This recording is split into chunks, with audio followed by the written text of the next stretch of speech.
Oi, gente, Renata Kelly na área. Então, hoje eu vim falar sobre este livro aqui. Me fala uma coisa aqui, você tem o hábito de ler? Hã? Então, primeiramente eu quero te estimular a ler esse livro, esse romance aqui. Eu sei que você já viu as várias adaptações, né, para televisão da Gabriela Cravo e Canela, tá? Mas eu queria que você lesse, tá? É muito importante, depois eu vou te explicar o porquê para o teu cérebro, né? Coisa que vai estimular o teu cérebro pra você ficar mais inteligente. Olha só que maravilha, gente. Então, gente, eu quero começar falando sobre o Jorge Amado. Ele era um autor baiano, né? E o cenário dele, né? O pano de fundo dele, das obras literárias dele, era essa cidade lá do interior da Bahia chamada Ilhéus, tá?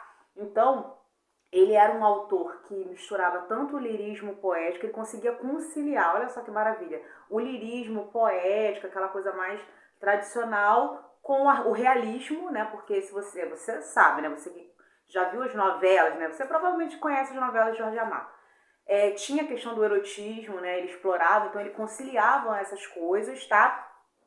E também ele trazia, abordava as causas sociais, gente.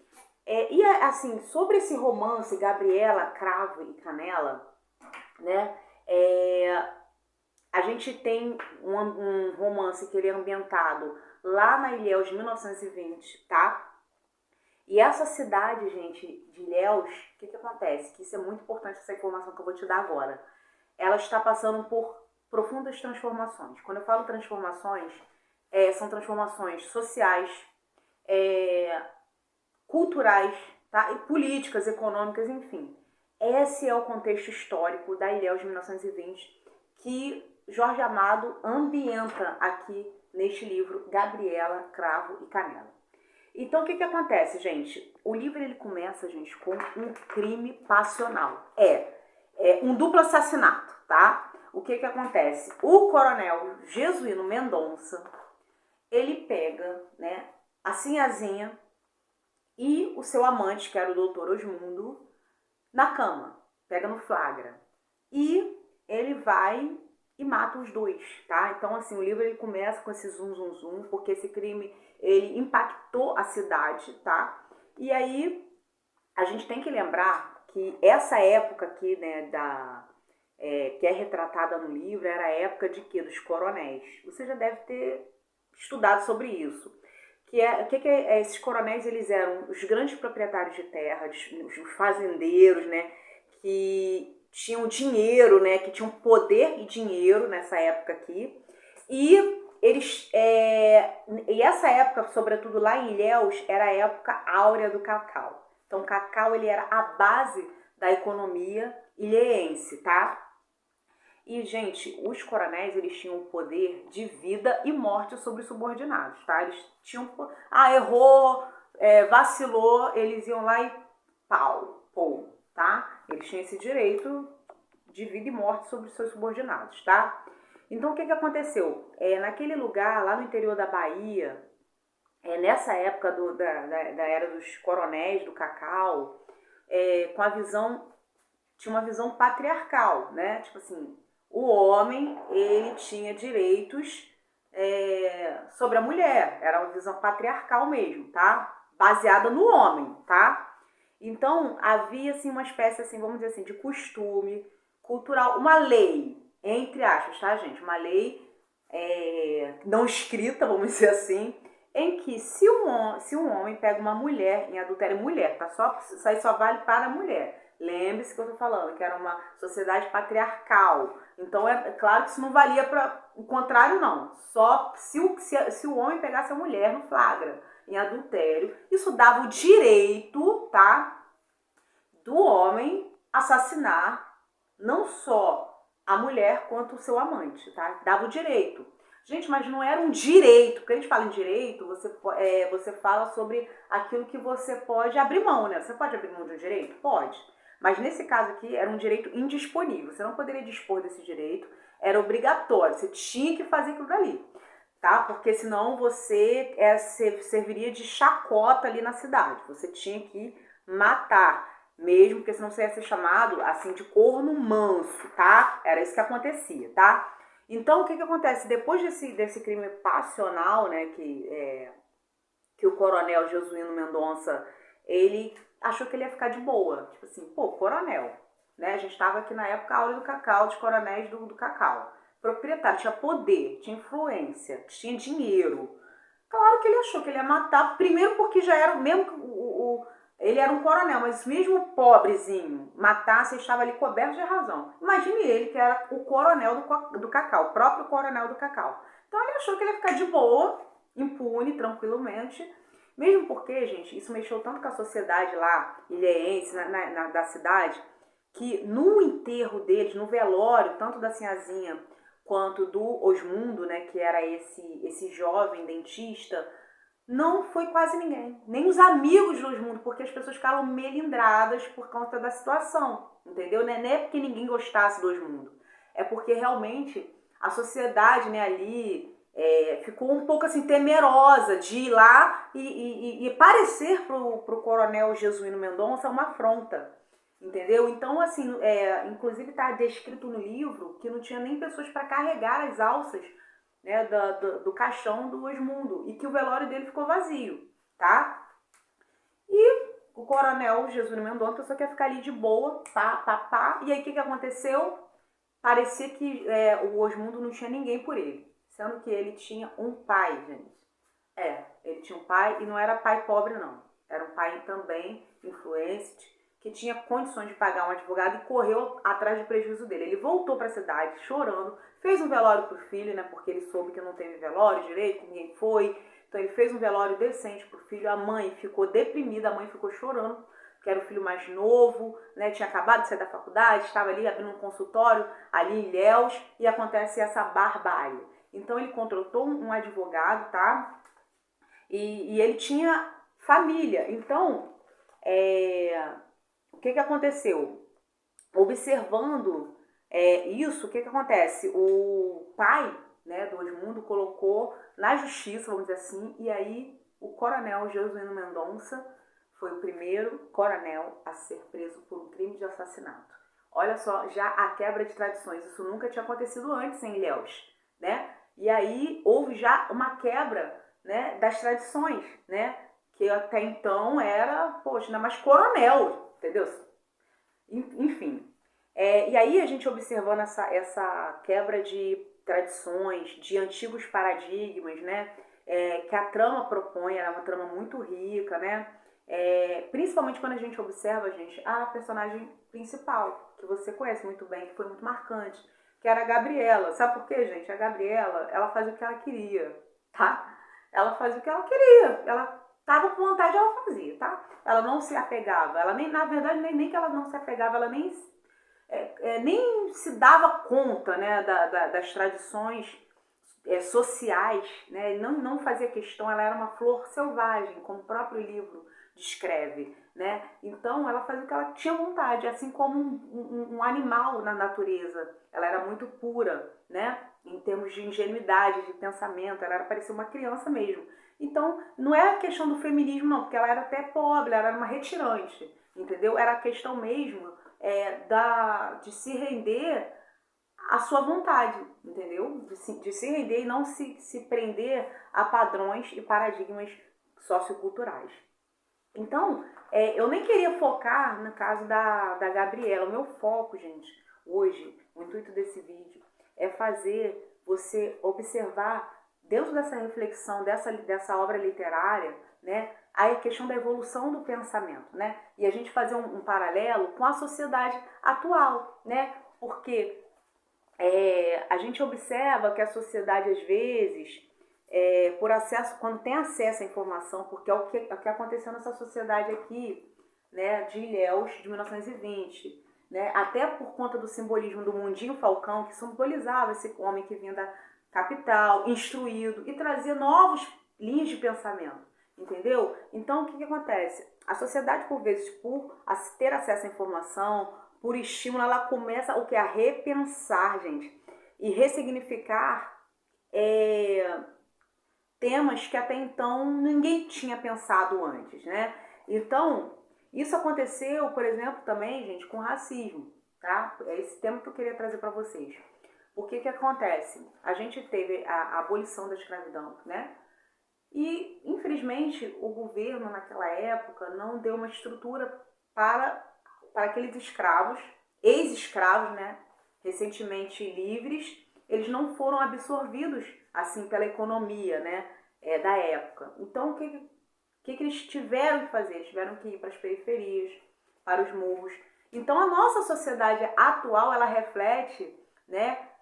Ainda, né? Mesmo depois de, né?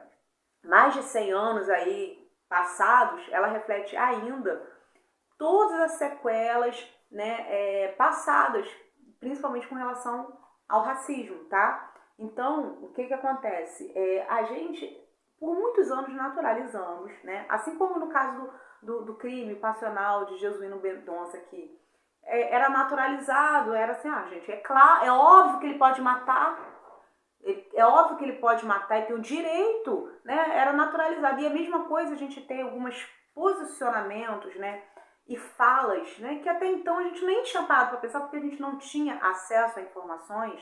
Até então a sociedade não tinha evoluído o pensamento nesse aspecto, então a gente naturalizava, né? Achava muito comum, muito normal, né? Alguns termos, algumas posturas, e nem pensava, parava para pensar que aquilo dali é agressivo. Não, isso agride a minha raça, né? Isso é desrespeitoso. Não parava, você nem achava, você nem ficava ofendido, porque estava o quê? Está estrutural, porque veio junto com a sociedade. Então a gente só reproduz.